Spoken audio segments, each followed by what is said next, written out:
আসসালামু আলাইকুম, সবাই কেমন আছো? আলহামদুলিল্লাহ আমি অনেক ভালো আছি। চলো তোমাদের সাথে অন্যরকম আরেকটা ভিডিও শেয়ার করি। আজকে আমরা সবাই আমাদের আন্টির বাসায় গিয়েছিলাম।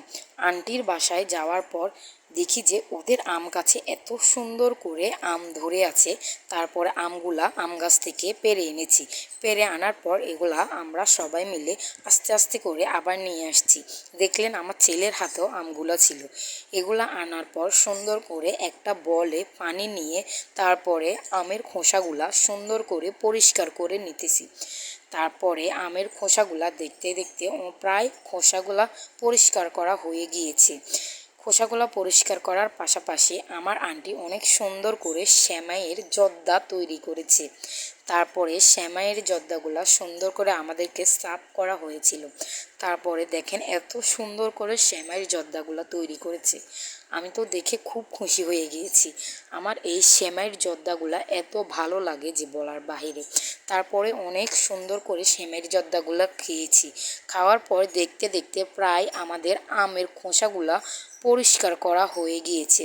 তারপরে আমগুলোকে সুন্দর করে পাতলা করে কেটে নিতেছি। তারপরে দেখি যে আন্টির বাসার সামনে এত সুন্দর একটা ফুল গাছ। আমি জানি না এই ফুলগুলার নাম কি।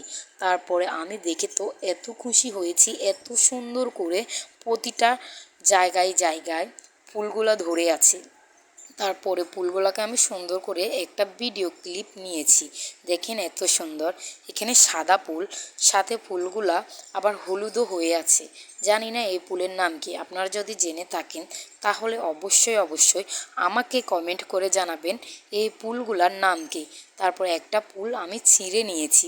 ছিঁড়ে নেওয়ার পর আমার বাচ্চা আমার কাছ থেকে আসছে ফুলগুলা নেওয়ার জন্য। ফুলটা আমার বাচ্চাকে আমি দিয়ে দিয়েছি। তারপরে ও সুন্দর করে ওর কানে পড়তেছে। তারপরে আমাদের আমগুলা একদম সুন্দর করে কাটা শেষ।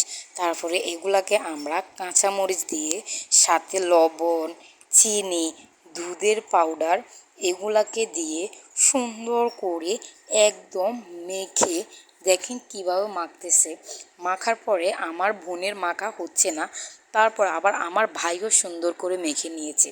এর পাশাপাশি ওরা আবার গুঁড়া মরিচ দিয়ে আবার মাখতেছে আমগুলা। কেউ ঝাল খাবে, কেউ আবার ওভাবে করে খাবে। সাথে কাসুন দিয়েও দেওয়া হয়েছে। তারপর এগুলাকেও সুন্দর করে মাখা হয়েছে। আমার কাছে এই দুই রকম আম মাখার থেকে সবচাইতে বেস্ট লেগেছে দুধ দিয়ে যেগুলা মাখা হয়েছিল। এগুলা অনেক মজা হয়েছে। আর কাসুন্দির সাথে যেগুলা মাখা হয়েছে ওগুলো এত ভালো লাগে নাই।